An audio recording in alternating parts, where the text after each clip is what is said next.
ಮಹಾದೇವಾಯ ನಮಃ, ಶಿವಾಯ ನಮಃ, ಶಂಭವೇ ನಮಃ, ಶಂಕರಾಯ ನಮಃ, ವೃಷವಾಹನಾಯ ನಮಃ, ನೀಲಕಂಠಾಯ ನಮಃ, ಚತುರ್ಭಾವೇ ನಮಃ, ಪಂಚವಕ್ತ್ರಾಯ ನಮಃ, ತ್ರಿಲೋಚನಾಯ ನಮಃ, ಮಹಾರುದ್ರಾಯ ನಮಃ, ಮಹಾನಂದಿನ್ಯೇ ನಮಃ, ಮಹಾಕಾಲಾಯ ನಮಃ, ಗಣೇಶ್ವರಾಯ ನಮಃ, ಮಾಯಾಯ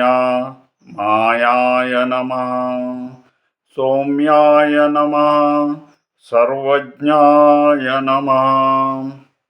ಶಿವನು ಆತ ಭಸ್ಮಲೇಪನ ಹಾಗೂ ಆತನು ಸರ್ವಜ್ಞಾನವನ್ನು ಹೊಂದಿರತಕ್ಕಂಥವನು, ದಯಾಮಯನು, ಬಹು ಬೇಗನೆ ಒಲಿತಕ್ಕಂಥವನು. ಆತನ ಅನುಗ್ರಹದಿಂದ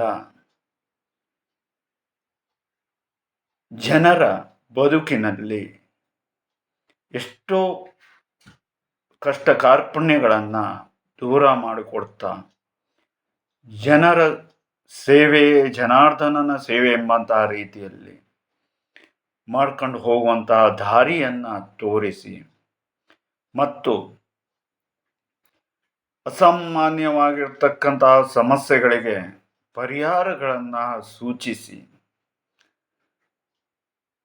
ದೈವಿಕವಾದಂತಹ ಅನುಗ್ರಹದಲ್ಲಿ ನಂಬಲಿಕ್ಕೆ ಅಸಾಧ್ಯವಾದದ್ದನ್ನು ಕೂಡ ಸಾಧ್ಯವಾಗಿ ಮಾಡಿಕೊಟ್ಟಿರ್ತಕ್ಕಂತಹ ಮಹಾಶಿವನು ಬಂದು ನಮ್ಮ ಶರೀರದಲ್ಲಿ ಕೂಡ ನಾವು ಮನುಷ್ಯರಾಗಿರುವುದರಿಂದಾಗಿ ಒಂದಿಷ್ಟು ಸಮಸ್ಯೆ, ತೊಂದರೆ, ವ್ಯಾಧನೆ ಹೇಳ್ತಕ್ಕಂಥದ್ದನ್ನು ಕೂಡ ಅನುಭವಿಸಿದಾಗ ಆತ ಬಂದು ಅದನ್ನು ನಿವಾರಣೆಯನ್ನು ಮಾಡುವುದರ ಜೊತೆಯಲ್ಲಿ ಭಕ್ತರಿಗೆ ಒಳಿತಾಗಲಿ ಅಂತ ಹೇಳುವುದಾಗಿ ಪುನರ್ ಜೀವನವನ್ನು ಕೊಟ್ಟಿರ್ತಕ್ಕಂತಹ ದಯಾಮಯನು ಕೂಡ ಆತನು. ಈಗ ಸ್ವಲ್ಪ ದಿವಸದ ಹಿಂದೆ ಬುದ್ಧಿಮಾಂದ್ಯರಾಗಿ ಹೋಗ್ತಾ ಇದ್ದು ನಶಿಸ್ತಾ ಇರತಕ್ಕಂತಹ ಒಂದು ಜೀವವನ್ನು ಉಳಿಸಿ ಅವರಿಗೆ ಬುದ್ಧಿಯನ್ನು ಬರುವಂತೆ ಮಾಡಿ ಸಹಜ ಜನರ ಹಾಗೆ ಜೀವನವನ್ನು ನಡೆಸುವಂತಹ ರೀತಿಯಾದಂತಹ ವರವನ್ನು ಕೂಡ ಕೊಟ್ಟು ಉಳಿಸಿರ್ತಕ್ಕಂಥದ್ದು. ಈ ರೀತಿಯಾದಂತಹ ಎಷ್ಟೋ ವಿಚಾರಗಳನ್ನು ಆತ ಮಾಡಿಸ್ಕೊಂಡು ಹೋಗ್ತಾ ಇದ್ದಾನೆ. ಆದರೆ ಜನರು ಅದರ ಸಪ್ರಯೋಜನ ಹೇಳ್ತಕ್ಕಂಥದ್ದನ್ನು ಪಡ್ಕೊಂಡ್ರೆ ಜೀವನದಲ್ಲಿ ಆತನ ಅನುಗ್ರಹದಿಂದ ಇನ್ನೂ ಒಳಿತನ್ನು ನಾವು ಕಾಣಲಿಕ್ಕೆ ಸಾಧ್ಯತೆ ಉಂಟು. ಮತ್ತು ಅಷ್ಟೇ ಅಲ್ಲದೆ ಆತ ತುಂಬ ಉಗ್ರ ಸ್ವರೂಪಿಯೇ ಆದರೂ ಕೂಡ ಸೌಮ್ಯನೂ ಕೂಡ ಆಗಿರ್ತಾನೆ. ಹಾಗಾಗಿ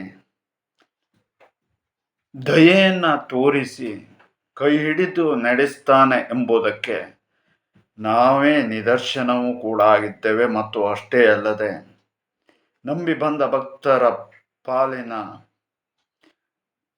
ದೈವನು ಆತನು ಆತನ ಅನುಗ್ರಹದಿಂದ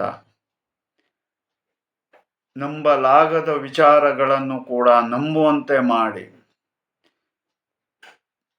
ಯಾರು ಹೇಳಿದರೂ ಕೂಡ ನಂಬಲಿಕ್ಕೆ ಸಾಧ್ಯವಾಗದೇ ಇದ್ದಂತಹ ರೀತಿಯಲ್ಲಿ ಕೈ ಹಿಡಿದು ಎತ್ತಿ ನಡೆಸ್ತಾ ಇರ್ತಕ್ಕಂಥದ್ದನ್ನು ನಾವು ಕಾಣಬಹುದು. ಮತ್ತು ಅಷ್ಟೇ ಅಲ್ಲದೆ ಎಷ್ಟೋ ಜನರ ಒಳಿತಿಗೆ ನಮ್ಮ ಮುಖೇನವಾಗಿ ನಾವು ಒಂದು ಬೆಳಕಿನ ಕಿರಣದ ಹಾಗೆ ಅವರಿಗೆ ದಾರಿಯನ್ನು ತೋರಿಸುವಂಥ ಕೆಲಸವನ್ನು ಮಾಡ್ಕೊಂಡು ಹೋಗಿರ್ತಕ್ಕಂಥದ್ದು ಇದು ನಮ್ಮ ನಿಮ್ಮೆಲ್ಲರ